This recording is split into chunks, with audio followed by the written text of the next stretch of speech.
Welcome to సమస్య ఇక్కడ పరిష్కారం ఎక్కడ కార్యక్రమానికి. ఇప్పుడు మనం వచ్చేసి నాగారంలో ఉన్నాం. గతంలో నాగారం మున్సిపల్, ప్రజెంట్ వచ్చేసి గట్కేసర్ సర్కిల్. ఇక్కడ స్థానికుడు 100 గజాల ప్రభుత్వ స్థలం కబ్జా అవుతుందని చెప్పేసి మున్సిపల్ అధికారులకు, రెవెన్యూ అధికారులకు చాలాసార్లు ఫిర్యాదు చేశారు.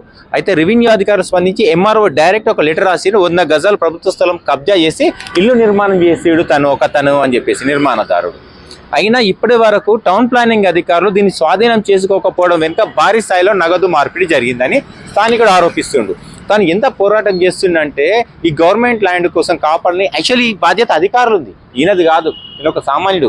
కాకుంటే ఏంటంటే గవర్నమెంట్ స్థలం వృధా కబ్జా అవుతుందని చెప్పి తను బాధపడి చేస్తుంటే అధికారులు, రక్షించవలసిన అధికారులు జీతాలు తీసుకొని ఏసీ గదిలో కూర్చొని ఏసీ కార్లో దిగుతాడు, మొత్తం కబ్జాకు సహకరిస్తున్నారు. జస్ట్ నామకే వాసే గులగొట్టి వెళ్ళిపోయారు. తర్వాత తను శ్రీకాంత్ మాటల్లో విన్నాం. తను ఏం జరిగింది చెప్పండి శ్రీకాంత్ గారు. ఏం లేదండి, ఇందులో నా Shri Balaji sweet house survey number 354 main road రహదారికి ఆనుకొని ఉంటుంది. ఇది వచ్చేసి ఏంటంటే పర్మిషన్ లేకుండా పైన ఒక ఫ్లోర్, మళ్ళీ ఇది కాకుండా అదనంగా మీద ఇంకా కన్స్ట్రక్షన్ అవుతుంది. చూడండి ఒకసారి మీరు.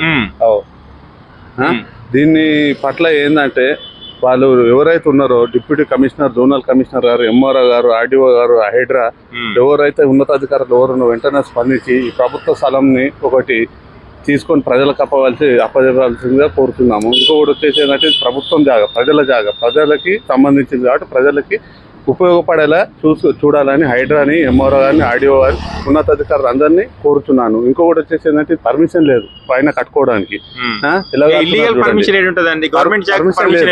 మళ్ళీ అది ప్రభుత్వం జాగాలో పర్మిషన్ లేకుండా అదనంగా మీద 2 ఫ్లోర్లు వేస్తున్నారు. ఇంకా వర్క్ నడుస్తారు. అధికారులు చూస్తాము, పంపిస్తాం, నోటీస్ ఇస్తాం అంటున్నారు తప్పించి చర్య అయితే తీసుకుంటారు. ఇప్పుడు అది ఇచ్చినా కూడా నేను కూడా కంప్లీట్ చేసి కూడా డేట్ ఎప్పుడు తెలుసా 2024 దగ్గర 2 years అవుతుంది. అంతేలే, అధికారులు ఇస్తున్నట్టు చేస్తున్నారు. ఒకసారి బిల్డింగ్ ఒకసారి ఇట్లా చూద్దాము. ఒకసారి ప్రభుత్వ జాగాల ఇలా ఎంచక్క బిల్డింగ్లు కట్టుకొని హ్యాపీగా ఉంటున్నారని మన అధికారుల అవినీతికి నిదర్శనం. అధికారులు ప్రభుత్వ జాగాని కాపాడాల్సింది వాళ్ళే పక్షిస్తున్నారు. వాళ్ళు డబ్బుల రూపంలో కోట్ల సంపాదించుకుంటారు. స్థానికులు, యువకులు మాత్రం వీటి కోసం కష్టపడుతున్నారు. అధికారులు చేయాల్సిన పని వీళ్ళు చేస్తున్నారు. కనీసం ఇప్పటికైనా కానీ జిల్లా కలెక్టర్ కానీ, రెవెన్యూ అధికారులు కానీ తనకు స్పందించి వెంటనే ఈ కబ్జాని పూర్తిగా స్వాధీనం చేసుకొని ఈ అంగన్వాడీ టీచరు, ఈ అంగన్వాడీ స్కూళ్ళ కోసము, పిల్లల కోసం ఉపయోగిస్తే బాగుంటుంది. బస్సు దవాఖాన ఉపయోగం, అది కూడా రహదారి.